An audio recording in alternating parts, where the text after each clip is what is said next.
Dear fellow students and respected Dharma friends, the time that follows is extremely precious and rare for all of us. Now we'll open the question section for everyone.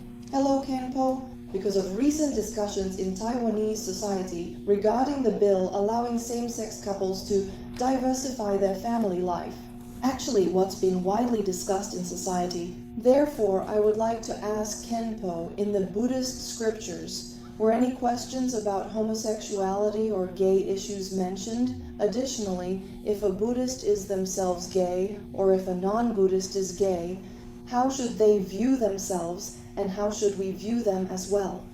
Because as far as I know, there may be some Buddhists who are themselves homosexuals, and they often experience a persistent sense of guilt, a feeling that can linger in their minds and affect them deeply. This ongoing sense of guilt frequently makes their outlook on many things in life seem rather bleak and discouraging. Since today's topic is about life sciences and the values connected to them, I am therefore raising this question, which is quite a significant one. Please, Khenpo. Thank you, Khenpo.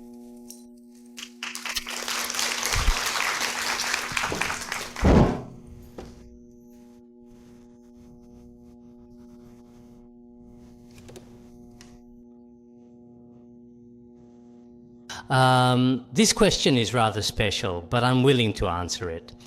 Because when it comes to homosexuality, from the perspective of worldly ethics and morality, different countries, different ethnic groups, and different regions have different values, including in their laws, traditions, and viewpoints. As for what you just asked, does this exist in Buddhism? In fact, it does exist in Buddhism. As early as more than 2,500 years ago, the Buddha had already told us that such situations would arise among humans. So from the perspective of Buddhists, it's not something very rare. It's something we often encounter in our studies, because sentient beings have different karmas and afflictions.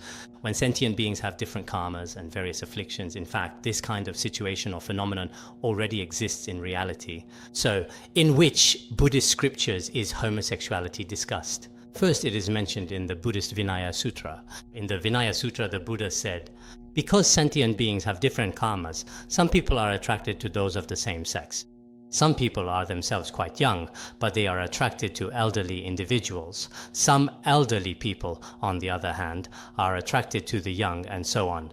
Many such examples can be found. So indeed, in daily life, there may be some people whom we usually think it's normal for the elderly to be attracted to the young. But are there young people who are attracted to the elderly? There are indeed. In today's news reports and in many aspects of daily life, there are even cases where people in their 80s marry people in their 20s and so on. Such phenomena are very common. This is one example from the scriptures, as I just mentioned. Some people are naturally attracted to the same sex and not to the opposite sex. For example, being attracted to the same sex typically, in other words, eventually becomes what is known as homosexuality. This is one perspective. There is another perspective found in the Buddhist Sutra of Mindfulness of the True Dharma. The Sutra of Mindfulness of the True Dharma also directly addresses this issue. It discusses the concept of sexual misconduct among same-sex relationships. This indicates that, although from the Buddhist perspective of cause and effect, there are some subtle faults involved in such actions, it is not considered a normal romantic relationship. However, in reality, such relationships do exist. As a result, nowadays, people in various countries and around the world, there are also a range of various different opinions on this issue. From the Buddhist perspective, this is also considered a normal phenomenon. However, people under different environments and customs have different laws regarding this, including in Western countries. Some countries in the beginning were highly isolated and closed off and tried to actively suppress it. But later, when it eventually became impossible to control, they eventually had to open up. After opening up, it had to be made public, including in cities like New York and other countries as well. As for what happened in the end, everyone should be quite clear about it. So I think these matters have long been recorded in Buddhism.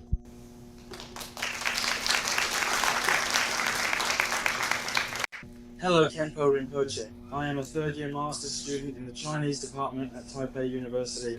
I would like to ask Khenpo Rinpoche a question. Just now, Rinpoche mentioned that consciousness is a continuous phenomenon. So in our lives, what kinds of phenomena are there regarding past and present lives? Therefore, can we perhaps view life as a phenomenon of constant transmigration and continuation? Apart from just looking at the phenomena of this life, with what kind of perspective should we view the issue of death? If we can perhaps in fact view the issue of death from a certain perspective, it will definitely bring a more positive aspect to today's values. So I'd like to ask Khenpo Rinpoche, what kind of perspective should we use to look at the issue of death? Thank you. Regarding the issue of death, in fact, for many people and for many individuals around the world, it is rather an unfamiliar realm. Some of the classmates I've met don't even dare to mention or think about death at all. They say, if I die, so be it, but let's not talk about it now, I just want to live. But in reality, even if you want to live, it's impossible to avoid death. When the time comes, you will definitely die. When approaching death, people become especially afraid. When a family member dies, they also don't dare to face it. Actually, it shouldn't be like this. According to Buddhism, the attitude towards death is one of happiness and positivity. Because with this thorough preparation and dedicated training in advance, while we're alive, we know that one day we will leave this world. But when I leave this world, what kind of mindset will I have at that moment? After I die, my consciousness will drift along with the winds of karma. How will my mind's path unfold? How should I face it? How should I handle it? There are certain guidelines for this. That's why I especially hope that many people, especially when they're young, will think more about death. What should I do when I die? When will I probably die? In Buddhism, this is called the impermanence of life. Actually, when we mention impermanence, it seems like an inauspicious word. Many people often say this is a negative concept. They would rather live a happy and fulfilling life. They don't want to talk about things like impermanence, renunciation, detachment, or samsara. These are all specialized terms commonly used within the context of Buddhism. Some even say this is just a simple way to guide those individuals who fear death toward the light. It's a word meant to comfort others. But in reality, it's true that people who come into this world will eventually die. But the key to facing death in this way is indeed something only practitioners possess. Many Buddhists, some of them have no knowledge at all. Some rural people can't even read or write. But when they eventually die, they are very calm and peaceful. No matter what state they die in, they feel absolutely no fear. Yet, often those who spend their whole lives doing scientific research, or even some teachers who may have spent their entire lives as university professors, with thousands upon thousands of students all over the world. But when it comes to their own death, they dare not even mention it. In the end, they die with tears streaming down their faces, dying in fear, in pain, and in sorrow. Such phenomena are all too common. Therefore, when we are young, we should reflect. When I came into this world, and when I finally leave it, I truly hope that my heart will depart following good karma. And for me, the next life is even more important. Just like some people say today is important, but tomorrow is even more important to me because it concerns my own bright and promising future. Each and every one of us should also have this kind of meaningful and fulfilling path of spiritual practice in our lives. This is extremely important. Why is it that now, Sogyal Rinpoche's The Tibetan Book of Living and Dying, I'm not sure how it is in Taiwan, but recently it's still very popular on the mainland, because in this book it already discusses the key and essential instructions from Guru Padmasambhava about the bardo and about death regarding his teachings and explains them quite thoroughly. It uses the tone and ideas of modern people and covers a lot. So after studying in this way, many people come to realize that in the end, one must consider the ultimate meaning of life. It's not that life is just over after a few short decades. If a person's journey in this world is just like that, it's probably too short.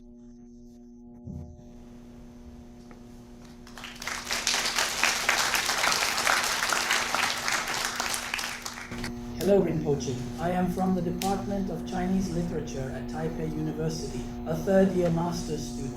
My question is simple. What I want to ask is, the Western Pure Land is mentioned in Buddhist scriptures. Does the Western Pure Land truly exist? Have any people ever been to the Western Pure Land? Why did they arrive in the Western Pure Land? They did not come to our human world to describe the Western Pure Land. I really like and hope that the great Tang Dynasty poets Li Bai and Wang Wei, if they were to reach the Western Pure Land, could they write some poems about the Pure Land?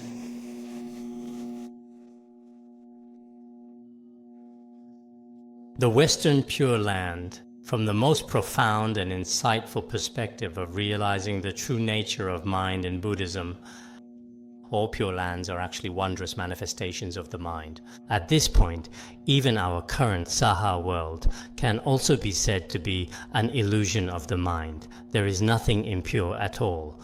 In the Vimalakirti Sutra, there is a dialogue, a conversation between Brahma and one of Shakyamuni Buddha's disciples. At that time, Brahma realized that the entire Saha world was pure, but Shariputra at that moment did not see it as pure.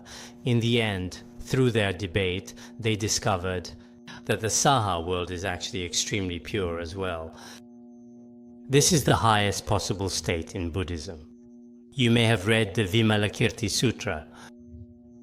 In ultimate reality, there is nothing to affirm about the Western Pure Land. However, for ordinary beings, when karmic forces manifest, and ultimately when karma is purified, one is reborn in the Western Pure Land. By making great vows and fulfilling the 4 causes of the Pure Land, rebirth in the Pure Land is possible. There are also many cases in China of people being reborn in the Western Pure Land. There are also many such cases in Tibetan Buddhism. Of course, these cases are not, in reality, as some worldly people portray or describe them. For example, if you go to the United States is simply a country you can currently travel to in this Saha world. This is indeed quite different from the pure lands of the next life. So, what is the underlying basis for their existence? First, we need to discuss the Buddha's Vajra speech. The Buddha never, under any circumstances, speaks words of deception or falsehood. It is on the basis of such truthful and profound teachings that these are established. After this, there is the Buddha's Amitabha Sutra and the Contemplation Sutra, which discusses the 9 levels of rebirth. Then there is the notable Infinite Life Sutra. These 3 major Pure Land Sutras describe it all very clearly. Therefore, when you have time, it's best to read the 3 Pure Land Sutras. Especially the Amitabha Adornment Sutra, which is the expanded version of the Amitabha Sutra. Because the Amitabha Sutra has both an expanded and an abridged version. Although the abridged version does cover some important points, it is generally best to refer to the more detailed and expanded Amitabha Adornment Sutra. The Sutra of the Adorned Merits of the Land of Ultimate Bliss gives a particularly detailed description. So, in my opinion, if you continue to study the 3 Pure Land Sutras, you will definitely, first of all, be able to be reborn in the Pure Land. At the same time, you will also be able to discover the subtle and magnificent Pure Land of Supreme Bliss.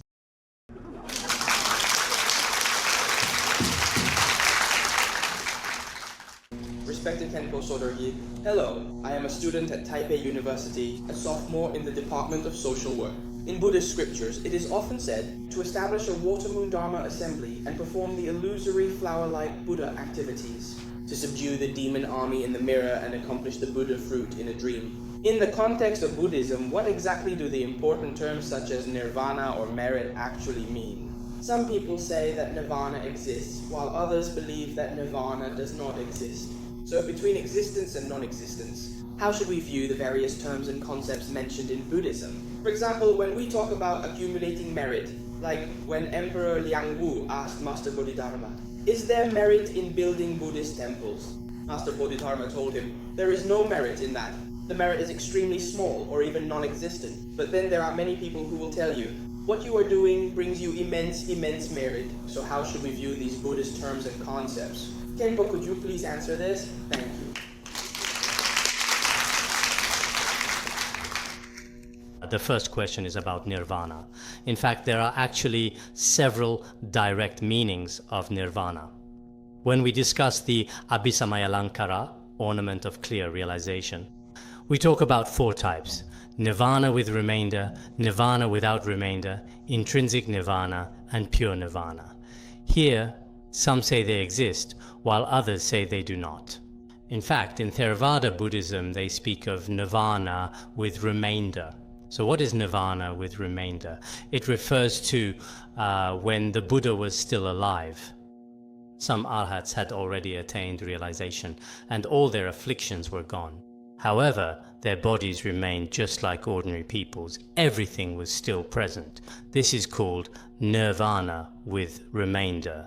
Some scriptures speak of nirvana without remainder. In nirvana without remainder, form, feeling, perception, mental formations, and consciousness, the five aggregates, have ceased. This is called nirvana without remainder. The entire body is gone. This is what is meant by nirvana without remainder. What is intrinsic nirvana? It means the essence of all phenomena is emptiness, luminosity, non-emptiness, and non-luminosity. Everything is free from the four extremes and 8 elaborations. This is called intrinsic nirvana. Pure nirvana refers to our Tathagatagarbha, the Buddha nature within us. This is called pure nirvana. These 4 types of nirvana are understood differently from different perspectives. Of course, sometimes when we talk about nirvana, as you may already know, in many discussions, the so-called nirvana is actually a Sanskrit word from Indian Sanskrit. Just like in the Nirvana Sutra, it carries the meaning of extinction or cessation. That is the meaning of nirvana. In the Mahaparinirvana Sutra, some translations render it as Nibbana. There are such interpretations as well. In fact, the word nirvana also means parinirvana, or passing into final nirvana. For example, when we say a guru or the Buddha has entered nirvana, it means he has left this world. That is called nirvana. Sometimes we talk about samsara and nirvana, or samsara and enlightenment. Attaining Buddhahood is also called nirvana. All phenomena encompassed by samsara and nirvana. In this context, samsara and nirvana refers to the pure Dharma. All phenomena encompassed by samsara and the fruition of Buddhahood are called the phenomena encompassed by samsara and nirvana. So sometimes nirvana is present and sometimes it is not. There may be many different ways to understand this. There used to be someone who often said, "I like pani." Actually, he might have used the wrong term. It's not pani, it should be Nibbana Nirvana. There was once a person who often told us stories about the Buddha. At first, I really couldn't exactly understand when Shakyamuni Buddha actually entered parinirvana. He kept talking about when Shakyamuni Buddha entered parinirvana. What he meant was nirvana. Nirvana has many meanings. What you said is also correct. Sometimes if you don't understand nirvana, I'm afraid there are some issues that are also not very clear. This is one issue. And then the second issue you just mentioned about when Bodhidharma came to China. Because at that time, when Emperor Wu of Liang had only recently begun his reign, he thought that building temples was a great merit. He boasted about it in front of Bodhidharma. Bodhidharma said, building temples like this, in reality, does not bring true merit. In the end, Emperor Wu of Liang was also understandably very displeased. But why did he say this? Here, the so-called merit actually refers to 2 distinct kinds of merit. One is worldly merit and virtue, while the other is the supreme merit of wisdom. What we talk about is the union of merit and wisdom. That is the accumulation of merit and wisdom. From the higher perspective of Chan Buddhism, realizing one's true nature. From this state, building temples, prostrating, and doing things are not true merit, because it is not about realizing one's true nature. It is a kind of contrived action. Nowadays, many people especially like to donate money, seek alms, and perform good deeds. But from the highest level of Buddhist study, contemplation and practice, it is not considered true Buddhism, nor can it be regarded as genuine merit. However, from a relatively lower level, is it considered merit? Yes, it is indeed considered merit. So at different levels, we use different terms. Therefore, compared to the highest accumulation of wisdom, it is indeed true that these merits cannot directly lead to Buddhahood. This is a kind of virtuous route. But from different perspectives, it can be called accumulating merit. Therefore, this involves the accumulation of merit and the accumulation of wisdom. From the perspective of the accumulation of wisdom, then building temples and monasteries and similar structures are considered minor merits, for example. For example, when someone is very timid, we say they lack courage. We use negative terms to describe something as insignificant, but in reality there is actually still merit.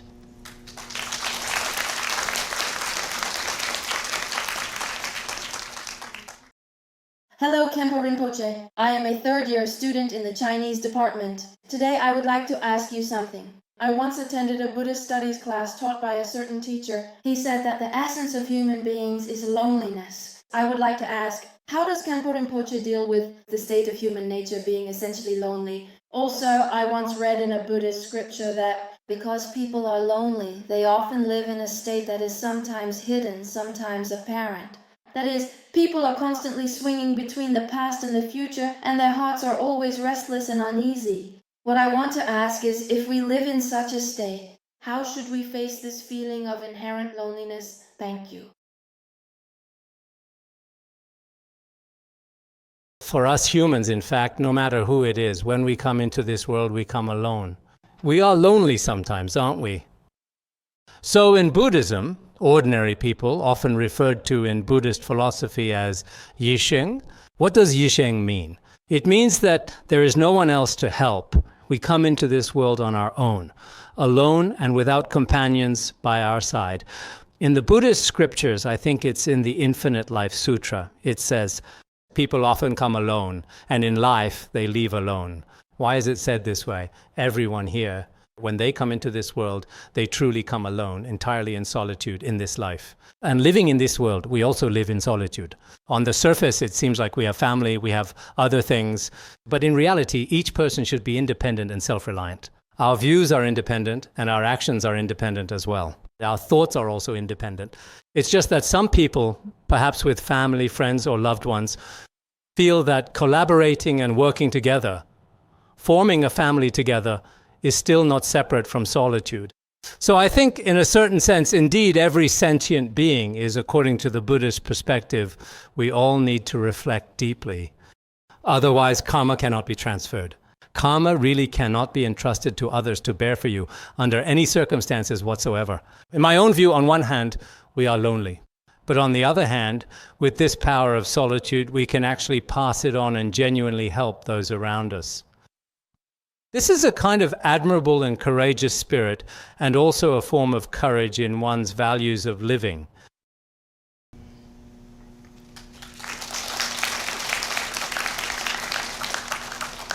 I once read a story in a Buddhist scripture that said, there was a person who became a monk, and when he ordained, the other great disciples of the Buddha and the Arhats used their supernatural powers to observe whether he had the virtuous roots to become a monk. The Arhats used their supernatural powers to look far back into countless eons of the past and found he had no virtuous roots to become a monk at all, yet he kept insisting on ordaining. Later, the Buddha himself used his supernatural powers to observe this person. Later, he said that actually, even further back in the distant past, he had once been a woodcutter who was chased up a tree by a tiger. Because he recited Namo Buddha once, this virtuous root was to ripen, allowing him to become a monk. But later, as we often say, some Buddhist scriptures point out that even Ikantikas possess Buddha nature. Ikantika refers to those who lack the capacity for Buddhahood, yet they too can become Buddhas. So I would like to ask the Venerable Khenpo Rinpoche, even Ikantikas possess Buddha nature, then where do the virtuous roots of Ikantikas come from? And from what fundamental cause can they enter the path to Buddhahood and ultimately attain Buddhahood? You always seem to roll two questions into one. I honestly can't weave them together properly. I think your first question is because during the Buddha's time, there was a benefactor named Hua Jie, who was translated as Fu Zeng in Chinese. He became a monk at the age of 100, but at that time, the Buddha's arhats did not allow him to ordain because they did not see any merit in him becoming a monk. But later the Buddha used his wisdom to observe and saw that the conditions had matured. Indeed, after ordaining, he attained the fruit of arhatship. In Buddhism, the Buddha is certainly all-knowing. Compared to the Buddha's profound wisdom, the wisdom of an arhat is still somewhat limited, though it is significant. Their wisdom is limited in scope. They have not fully realized the true nature of all phenomena. So at this point, the Buddha serves as the ultimate authority, and the wisdom of an arhat does not encompass a particularly vast scope. Secondly, as you just mentioned, an Ichantika actually refers, in fact, to someone who has severed their spiritual potential. This is a Sanskrit term. To elaborate, are there people nowadays who have cut off their Buddha nature? This is a provisional teaching. Such people do exist, according to this view.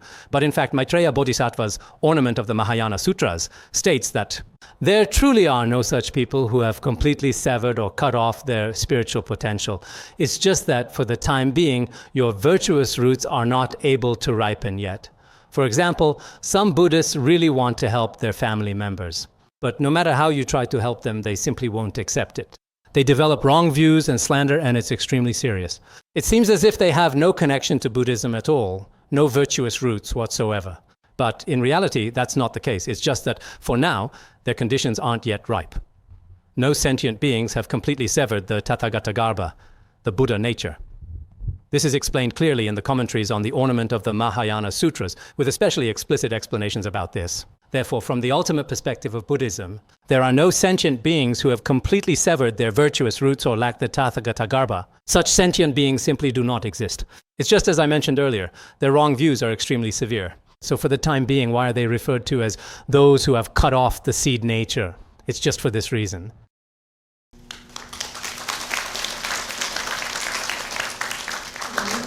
Hello, Khenpo Rinpoche.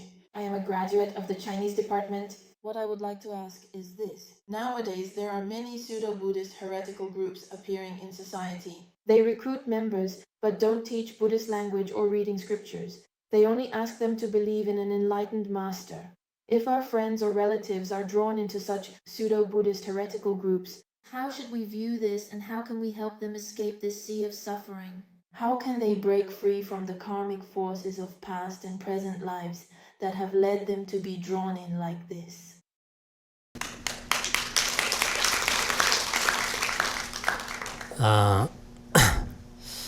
Sometimes when I come to Taiwan, I feel really delighted. Here you can say anything you want, believe anything you wish. It's very free. But sometimes it's also very painful because there are all kinds of different ideas here. And all sorts of attitudes keep emerging one after another. So my feelings are quite conflicted. Coming here brings both happiness and suffering.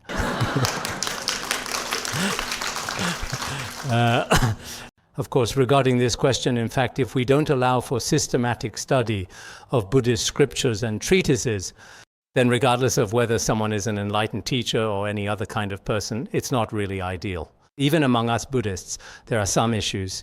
Some people are only extremely, extremely respectful toward their guru, but if they don't understand the teachings passed down by the guru, such as the principles of karma and cause and effect, then relying solely on a guru to guide you is extremely difficult. Some people place all their hopes on their respected spiritual guru. They say, when I die, guru, you must hold on to me. You cannot abandon me. All my hopes for liberation in future lives rest with you, Venerable One. But as for the guru, what did the Buddha say during his time? The Buddha also said, I show you the path to liberation, but liberation depends on yourselves. The Buddha taught everyone the methods of accepting and rejecting karma across the 3 times. Then we act according to this. When we practice virtuous deeds, we move toward liberation. If we engage in unwholesome actions, we cannot attain liberation. This is crucial. I wonder what kind of people these are. I don't really know their identity. I'm not very sure. But indeed, if you don't allow people to study and don't positively understand the meaning of the Buddhist scriptures, no matter what banner you wave, it brings no benefit to sentient beings. And it's not just them. Even we Buddhists ourselves need this as well. We must systematically and thoroughly study the relevant scriptures and treatises. I've seen many people who have taken refuge for many years who have been studying Buddhism for a long time. But in reality, even some very simple and basic principles, not only do they not understand them, but the more they study, the more doubtful and troubled they become. This shows that there were problems with the path they chose at the very beginning. Therefore, nowadays, some young people, if you don't want to study Buddhism or do research, that's another matter. We don't force anyone. Everyone is free to choose. But if you truly want to study, you probably need to rely on some very kind teachers and systematically study some relevant Buddhist materials yourself. This way, you won't go astray on your path. Otherwise, sometimes our lives are also based on a kind of dependence on others. Why does Buddhism teach us to rely on the Dharma, not on individuals? Not relying on individuals doesn't mean you don't need teachers at all. It doesn't mean you don't need spiritual friends at all. That's not what it means. But if someone acts in opposition to the core teachings and fundamental principles of Buddhism, no matter how famous they are or how much wealth they possess, If you rely on them too much, eventually you're ultimately just deceiving yourself and others. You could even say that both you and they are ruined and it becomes meaningless. Therefore, you should try every possible way, gradually and step by step. As for your approach, of course, it may depend on your own various circumstances. Can some flexible and skillful means be gradually introduced? If it really doesn't work, then we may need to spend a bit more time carefully observing and thinking. Hello Rinpoche, a new master's student in the Department of Religious Studies at Fujian Catholic University. I am happy to come to Taipei University to listen to the Khenpo's teachings. I have two questions for the Khenpo. The first is, much of our suffering stems from our inability to let go. I would like to ask Khenpo whether we encounter the difficulty of letting go of family at death, or being unable to let go of everything in the world. Or maybe today we go through a breakup or argue with someone, and we can't let go of these emotions. How should we learn to let go? My second question is, as Buddhists, we do morning and evening practices every day, and we also do some meditation. Personally, I tend to think that meditation seems to be something separate from daily life. It's something we do at a set time every day. It's originally separate from daily life. So how can we make meditation part of our everyday life? Just like living our lives, like breathing or drinking water, it should be something very natural, integrating the Dharma into our hearts. Thank you.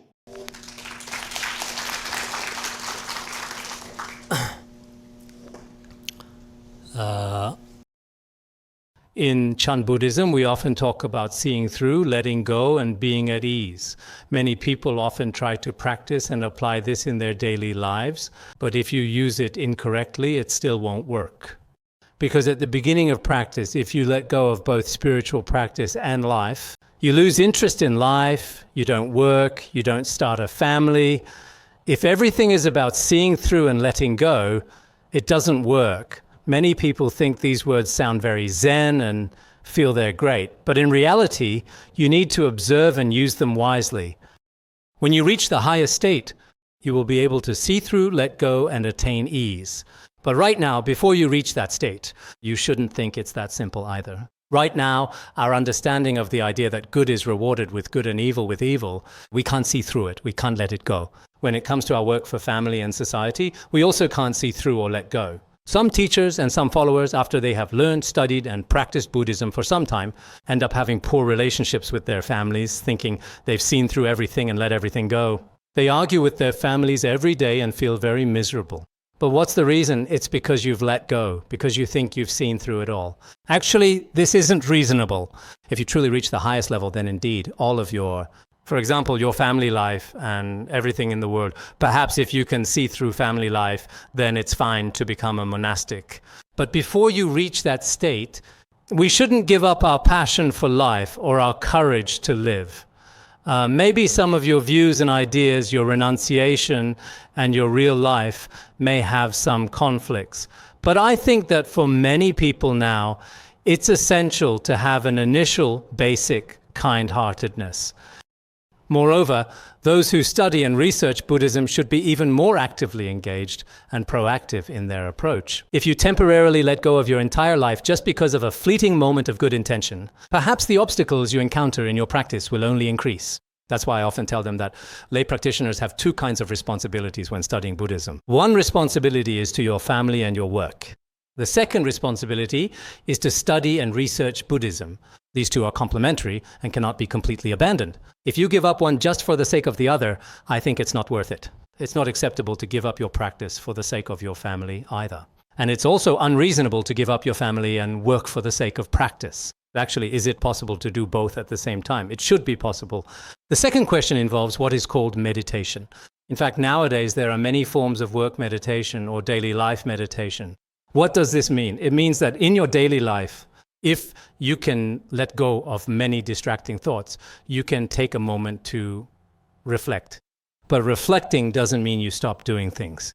Steve Jobs also practiced Zen meditation and took time to sit in meditation regularly every day. But later, he invented Apple, which changed the fate of many people around the world. So his life was not affected in any way by his meditation practice. And Kazuo Inamori from Japan also practiced Zen meditation regularly as part of his daily routine. Through this practice, he developed wisdom and maintained a calm, peaceful mindset. In the end, he not only achieved miracles for his own company, but also for the world. So I wonder, is it necessary for everyone here to practice Zen meditation? It is very necessary because nowadays Zen meditation is a kind of mindset. Whatever we do now, when your mind is not calm, things truly do become troublesome. If your mind is not pure and you are restless and agitated, whatever you do will not turn out well. But if your mind is pure and you face things earnestly, then whatever you do will have a positive and beneficial outcome. Nowadays, many young people often encounter major issues in their personal and professional lives, whether it's in relationships, work, or employment, and at such times, they can't let go. They often end up impulsively making ill-advised decisions.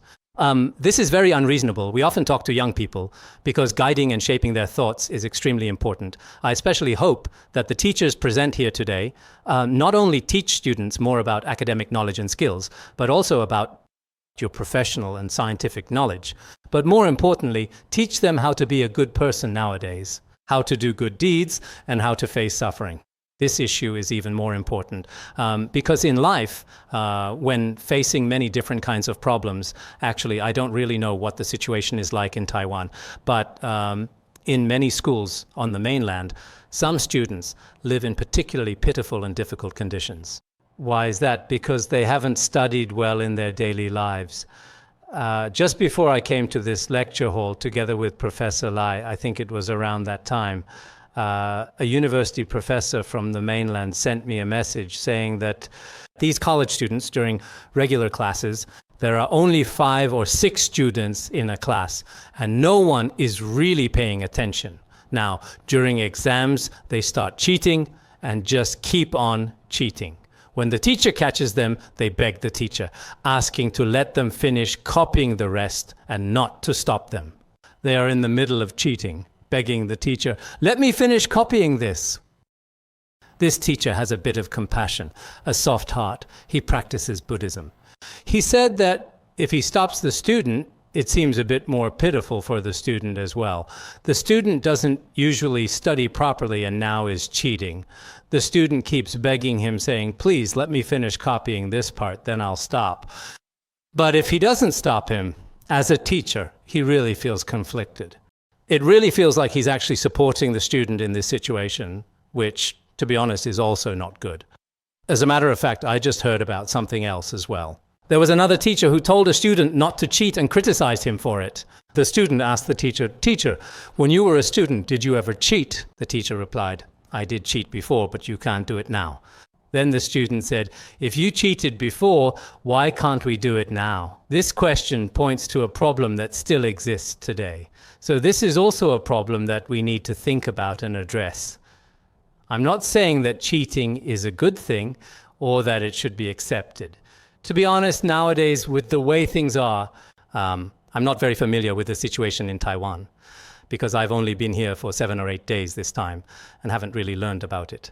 But in some places, students don't study properly. In the end, when they are confronted with real life and all its challenges, it's very painful for them, especially when it comes to dealing with people. If they didn't receive a good education in school, they think that entering the workforce should be a joyful thing, and that starting a family should be a happy experience. But they haven't realized that the beginning of starting a family is actually the beginning of suffering. That's how I see it. The start of your career is often also truly the start of suffering. You might think that's impossible, that this monk is just talking nonsense. When I started a family, I honestly thought it would be truly wonderful, that it would be full of happiness and joy.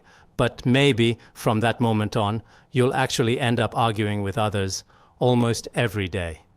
Yesterday, a professor from Huafan University said that the 2 best debaters are actually husband and wife. They are the ones who debate with each other the most. That's actually quite true. Yesterday, what we were discussing over there was the Buddhist method of debate. Back when I was teaching Buddhist logic, there was a lady who was particularly grateful to me. In her own words, she said that after you taught Buddhist logic, it brought her tremendous benefits in her daily life. I asked, "Why is that?" She said, "In the past, whenever I argued with my husband, even over little things, he being a law school graduate, would always out-debate me. But after I learned Buddhist logic, I became more eloquent, and I could win arguments with him on many issues." So she was especially grateful to me. Sometimes in life, we also need to debate, and we also need to face suffering. Therefore, I hope that many of you will be prepared for your future lives.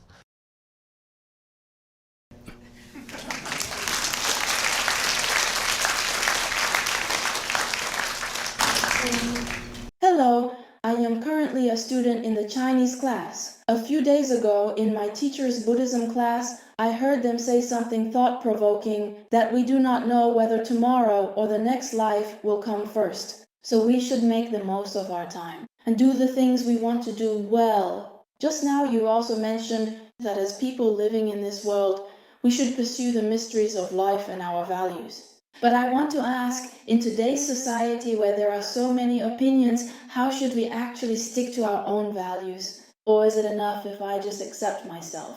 Or do I need to rely on others' approval or validation to determine whether my values are correct? Because, for example, my personal values, society's values, and international values are actually quite different. So, how do we determine whether the values I personally uphold are in line with the majority, or if I should just keep sticking to my own beliefs?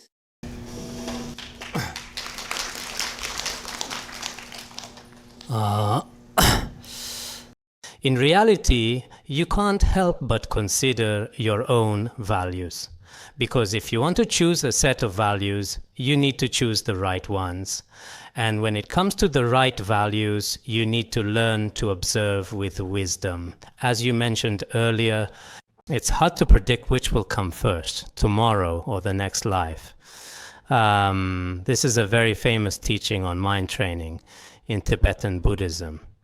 I often think about it too. For example, if I suddenly receive news of death today, will I be able to see the sun tomorrow? There was once a patient who said this: tomorrow's sunlight perhaps might not shine on me. Apart from me, many other sentient beings can still receive the nourishment of sunlight and rain. But maybe I won't see it tomorrow. If that's the case, please bless me more. Later, it turned out that on the next day, because he was a seriously ill patient, he really didn't get to see the sunlight the next day. He passed away that very night. I think his last words seem to apply not only to him, but actually this could happen to many of us as well. Some young people might think, there's no way I could die right now at this point in time. But according to current statistics on deaths, a lot of young people are dying as well. At times like this, we need to reflect on what our values truly are. First, observe whether death really exists. Could it happen to me or my colleagues? If it could happen, then how should I face it? Do I acknowledge the existence of an afterlife? If I am truly convinced that it doesn't exist, or even if it does exist, it neither benefits me in any way nor harms me at all, and it doesn't matter to me, then it's not unreasonable for me to just follow my own values. But if that's not the case, if the afterlife is still perhaps something worth my concern, this isn't for anyone else. What I'm saying to you today honestly isn't for myself. It's really because I care about all of you. If the afterlife really does exist, so many of us are blindly waiting and no one has ever really brought it up before. It's not like this in our Tibetan region. In Tibetan region, it's true that during the course of life, many people talk about the afterlife and discuss many fascinating mysteries of life. As they talk together, they'll often say, "Oh, we can't do this. What about the afterlife?" Or, "Oh, this is for the sake of the afterlife," and so on. There are many such habits in daily life. But in most large metropolitan cities, it's only the next few decades in front of us that people are constantly talking about how to make money, how to get promoted and become financially successful, and so on. But in reality, do I need to change my values? The key truly lies within oneself. It's really not that you have to change just because of a religion. It's not like that. In Buddhism, we place great emphasis on truth. Whoever has the truth, we should follow the truth. It's not about saying, you must believe this, you must do that. Some people think that Buddhism acknowledges past and future lives. Buddhism acknowledges that good deeds are rewarded. This is not just something Buddhism acknowledges. If all humanity, all living beings in the world followed this path, this wouldn't just be a Buddhist recognition, it would be a universal truth for all humanity. So everyone shouldn't think that this is merely a Buddhist perspective. In fact, it's not. This is something that all of humanity should care about. We should care about ourselves and our future. At this point, we may need to reflect. Many people are college students or university professors. From a worldly perspective, they are highly educated. But nowadays, many universities are quite open, and there are a lot of college students. So sometimes it's not like before. In the past, when someone was called a college student, people would go, wow, this person is really impressive. But now when you mention college students, there are many, including those who can't find a job. But regardless of the situation, everyone still thinks I'm a college student and develops a sense of arrogance. Do we really have the knowledge or qualifications like a college degree to understand our past and future lives? We need to reflect on ourselves.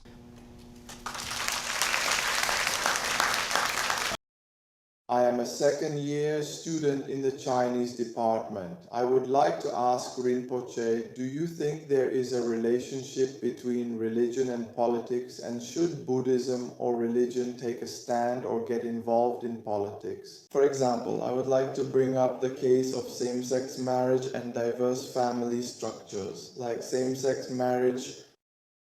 Recently, certain individuals have opposed same-sex marriage, while others support it, and both sides are Buddhists. One of them is a male monk, that is, a male Buddhist religious practitioner. He said he is against it. I haven't looked into how he opposes it. But there is another female Dharma teacher named Master Shizaohui, who said she supports it and even officiated a wedding for a lesbian couple, because she feels that everyone is equal. But I want to ask Rinpoche, do you think there's any point in making a public statement on matters like this? Or do you think these are just people's afflictions, and no matter how you look at it, it's all just affliction, so there's really no need to take a stance or not?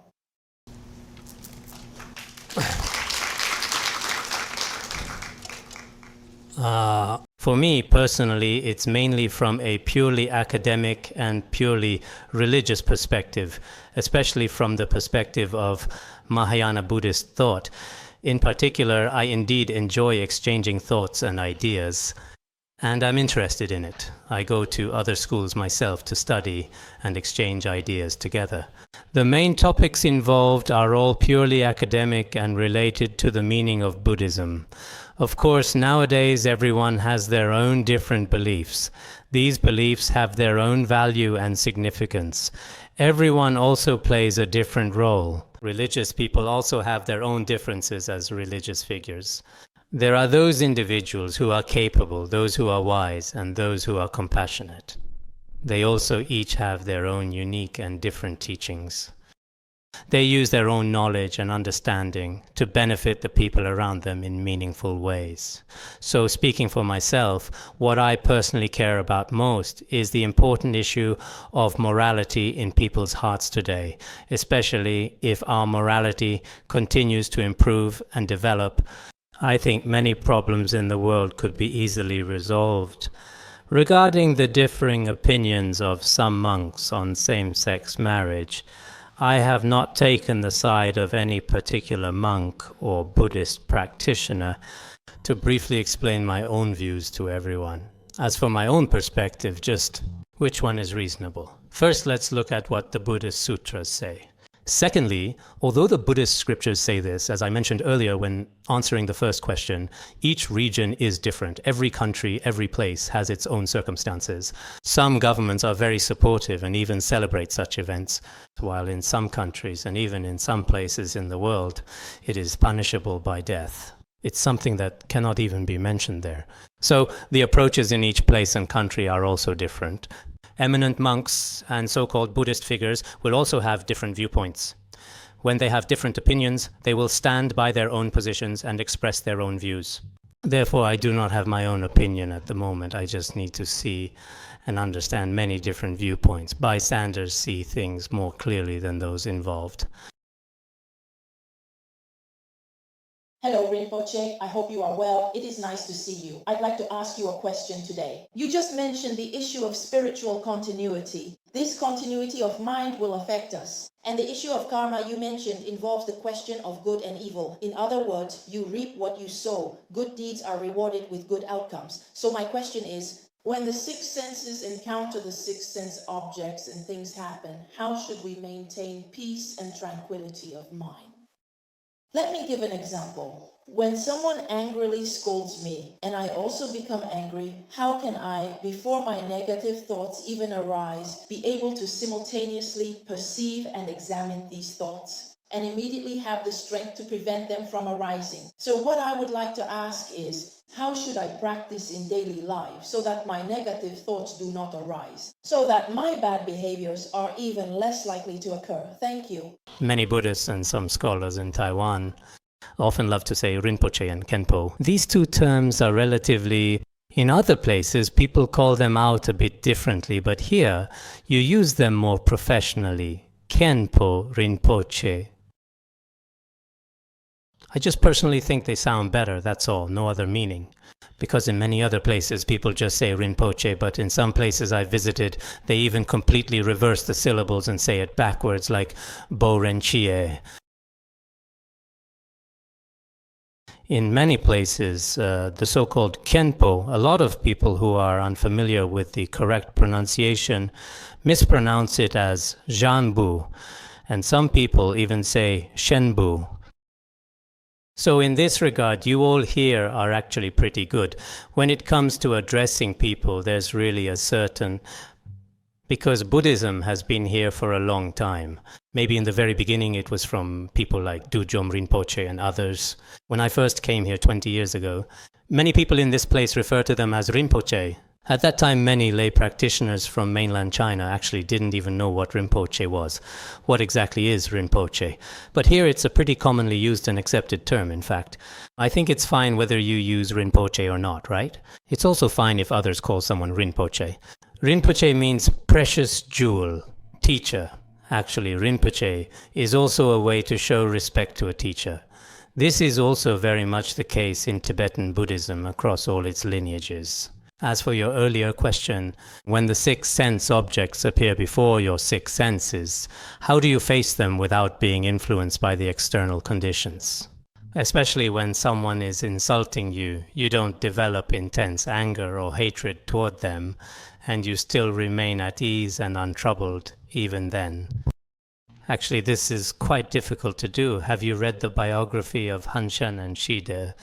No matter how others belittled or insulted him, he wouldn't get angry.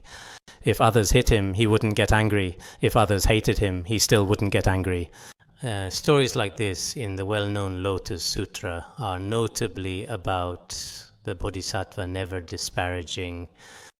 He also endured many years of being insulted and criticized by others, but he always went along with things as they came, accepting them with equanimity. When we encounter such situations in our own lives, it's actually really very difficult. It's a bit hard to do, truly. But if in your heart you study things like the chapter on patience from Mahayana Buddhism and practice in this way, your mind might be a little unsettled, but you won't develop intense anger or hatred. Studying Mahayana Buddhism is extremely helpful and beneficial. People who used to have particularly bad tempers after studying for a while may find that, like a spring breeze, although some dissatisfaction arises in their hearts, they absolutely won't immediately explode in anger or seek revenge. Nowadays, many people don't have time to think. When someone says something to them, they immediately lash out, talk back, and start scolding the other person. Actually, this is unreasonable. For someone with wisdom, when others criticize you, you should calm down a little, let your mind settle a bit, and also say to the other person, don't be so impulsive, take a pause, slow down. Even scolding me requires some skill, otherwise you'll harm your own health.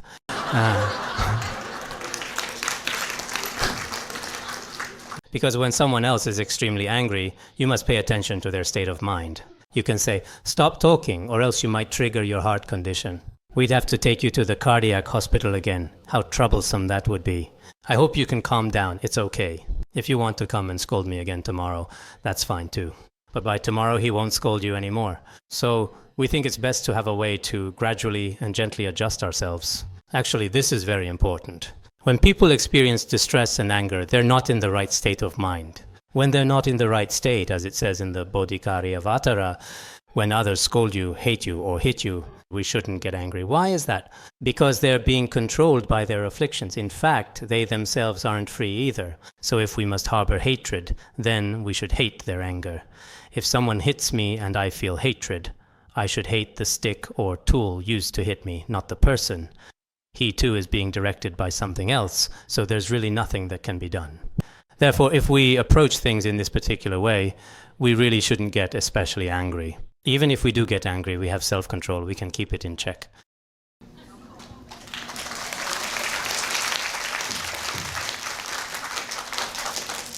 Well, time passes very quickly. I believe that many students and Dharma friends here today still have many questions in their hearts that they'd like to ask Khenpo. But because our scheduled time is up, let us all make a heartfelt prayer together based on today's auspicious and perfect conditions. Let us pray that there will be another such precious opportunity next time to invite Khenpo Rinpoche here again to give a talk.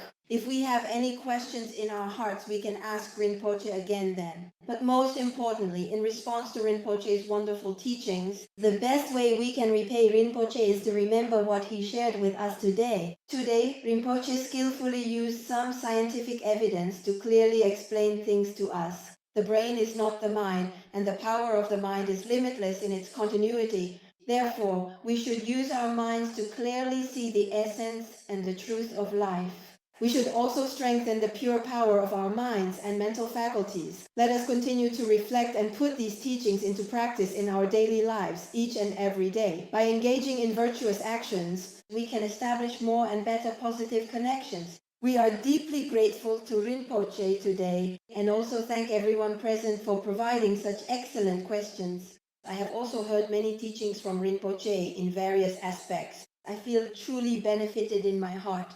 The best way for us to repay this is to earnestly put it into practice. Our Chinese department would like to express our sincere gratitude to the respected Khenpo. Doesn't have anything particularly valuable, but we do have our department flag, which symbolizes our spirit and unity. Since our department head is here today, we would like to invite our department head to represent us. Our department head, Ma Baolian, Director Ma.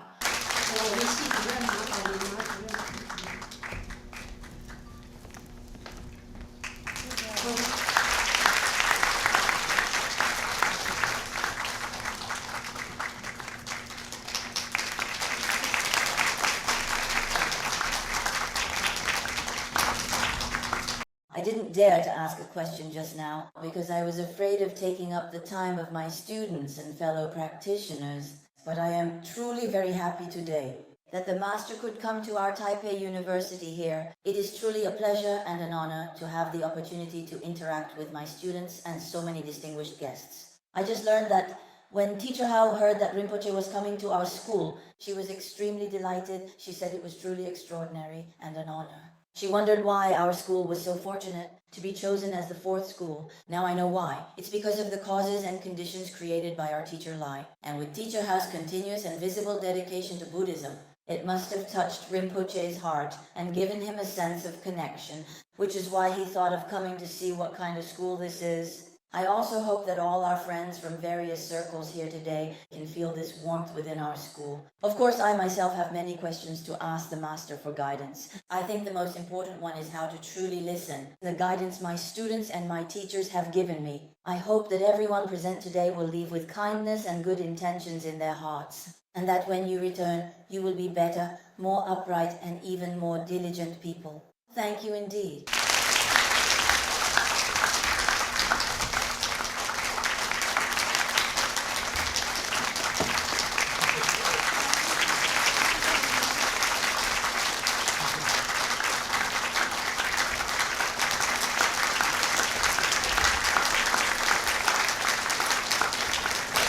Shall we now please ask all the students and friends, everyone, to please stand together as we respectfully see off Khenpo Rinpoche? Thank you.